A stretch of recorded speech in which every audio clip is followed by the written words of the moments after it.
चाहे पीएम से जुड़ी खबर हो या सीएम से, पक्ष हो या विपक्ष, हम दिखाएंगे आपको राजनीति से जुड़ी हर ट्रेंडिंग खबर। अभी सब्सक्राइब कीजिए और बेल आइकन दबाना ना भूलें। ये सभी षड्यंत्रकारी बेनकाब होंगे और बेनकाब होने के अलावा कानूनन कार्रवाई भी सख्ती के साथ ऐसे तत्वों के साथ हम लोग करेंगे। आज मुख्यमंत्री योगी आदित्यनाथ ने विपक्षी दलों पर जमकर निशाना साधा। उन्होंने कांग्रेस, सपा और बसपा पर प्रदेश में जाति और सांप्रदायिक हिंसा भड़काने के षड्यंत्र रचने का आरोप लगाया। आप भी सुनिए क्या बोले सीएम योगी आदित्यनाथ। हमने जाति, मत, मजहब को आधार नहीं बनाया। हमारा तो आधार था, हमारा तो मंत्र था सबका साथ, सबका विकास का।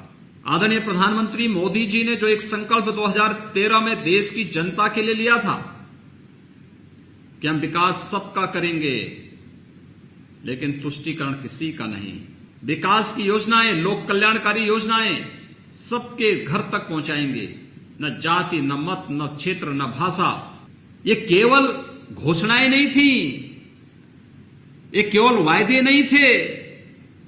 वायदे होते रहे देश के अंदर। 1947 से वायदे चलते थे, वायदे पर वायदे, हर वर्ष वायदे, नारे लगते थे।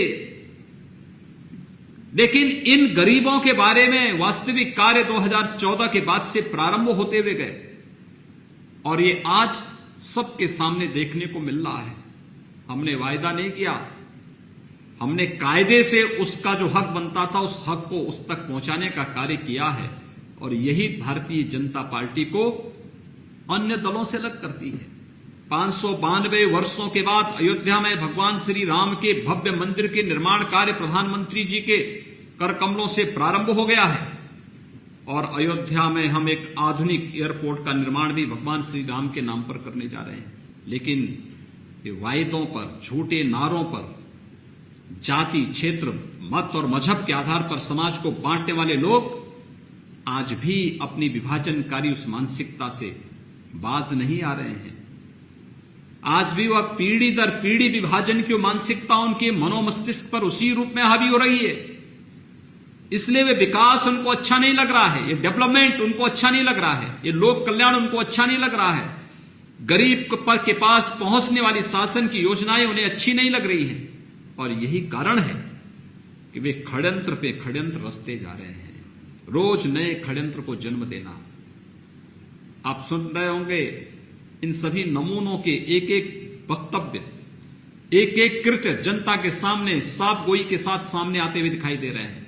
कोई कह रहा है फलानी जगह हम दंगा कराएंगे जाति के आधार पर, कुछ लोग उधर से मरेंगे, कुछ लोग इधर से मरेंगे, हमारे नेता आएंगे उसके बाद जाकर के राजनीति करेंगे। यानी एक गरीब की लाश पर राजनीति करने वाले इन चेहरों को पहचानिए तो देश के लिए और समाज के लिए कितनी विकृत सोच के साथ एक काम कर रहे हैं, कितनी बड़ी साजिश कर रहे हैं। जहां सरकार विकास कर रही हो, केंद्र सरकार लोक कल्याण के कार्य के साथ लगी हुई हो, कोविड-19 से जूझते हुए भी पूरी मजबूती के साथ एक एक कार्य जनता जनार्दन को समर्पित कर रही हो, वहां पर ये लोग षड्यंत्र कर रहे हो। आपने देखा होगा कोरोना कालखंड में इनमें से एक भी चेहरा जनता के बीच में नहीं था, गरीब के बीच में नहीं था। ये सब चेहरे लॉकडाउन के दौरान अपने अपने घरों में अपनी जान बचाने के लिए मुंह छुपाए बैठे थे।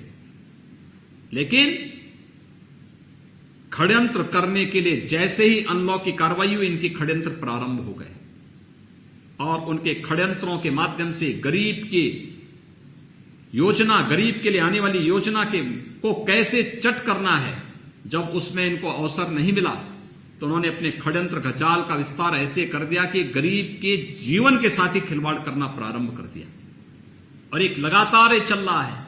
लेकिन याद रखना, उत्तर प्रदेश और देश आज जिस स्थिति में है, सबको सुरक्षा और सबको सम्मान देने के इस अभियान को हम मजबूती के साथ आगे लेकर के चलेंगे। किसी की साजिश को सफल नहीं होने देंगे, किसी गरीब के भविष्य के साथ खिलवाड़ करने की इजाजत किसी को नहीं देंगे। ये सभी षड्यंत्रकारी बेनकाब होंगे और बेनकाब होने के अलावा कानूनन कार्रवाई भी सख्ती के साथ ऐसे तत्वों के साथ हम लोग करेंगे जो लोग समाज के माहौल को खराब करके, समाज में जातीय विद्वेष पैदा करके, अराजकता पैदा करके विस्वमन करके विकास को अवरुद्ध करना चाहते हैं, ये विकास अवरुद्ध नहीं होगा। एक लोग डेवलपमेंट पर कोई चर्चा नहीं कर सकते। इन लोगों को विकास अच्छा नहीं लगता है। इन लोगों का गरीबों का उत्थान और गरीबों का कल्याण अच्छा नहीं लगता है। किसानों के हित के लिए की जाने वाली योजनाएं इन्हें अच्छी नहीं लगती हैं। इसीलिए तो इस प्रकार का षड्यंत्र कर रहे हैं। ये सब के सब लोग किसानों को भड़काने के लिए सड़कों पर आकर के कुतर्क देकर के षड्यंत्र करते हुए दिखाई देते हैं। याद करिए, लोकसभा चुनाव के पहले भी इन्होंने इसी प्रकार के षड्यंत्र किए थे। तब राफेल के नाम पर इन्होंने देश की जनता के सामने झूठ बोला था और अंततः आपने देखा होगा वही राफेल आज जब भारत के अंदर आता है, भारतीय वायुसेना का हिस्सा बनता है, तो देश के दुश्मनों के दांत खट्टे होते हुए दिखाई देते हैं। यानी भारत एक समृद्ध भारत बने, भारत एक सुरक्षित भारत बने, यही तो इनको अच्छा नहीं लग रहा है। और यही कारण है कि लोग देश के खिलाफ षड्यंत्र करने में, गरीब के साथ षड्यंत्र करने में, किसान के साथ षड्यंत्र करने में कोई गुरेज नहीं कर रहे हैं। लेकिन गलतफहमी पैदा करके ये लोग किस प्रकार का आडंबर करते हैं, किस प्रकार का पाखंड करते हैं, ये आपने विगत कुछ दिनों में इनके द्वारा किए जाने वाले, इनके द्वारा प्रायोजित होने वाले विभिन्न कार्यक्रमों के माध्यम से देखा होगा। हम सबको इसके प्रति सचेत रह करके कार्य करना होगा। इस खबर में बस इतना ही। खबर को लाइक और शेयर जरूर करें और अपनी राय कमेंट बॉक्स में जरूर दें और चैनल को सब्सक्राइब करना ना भूलें।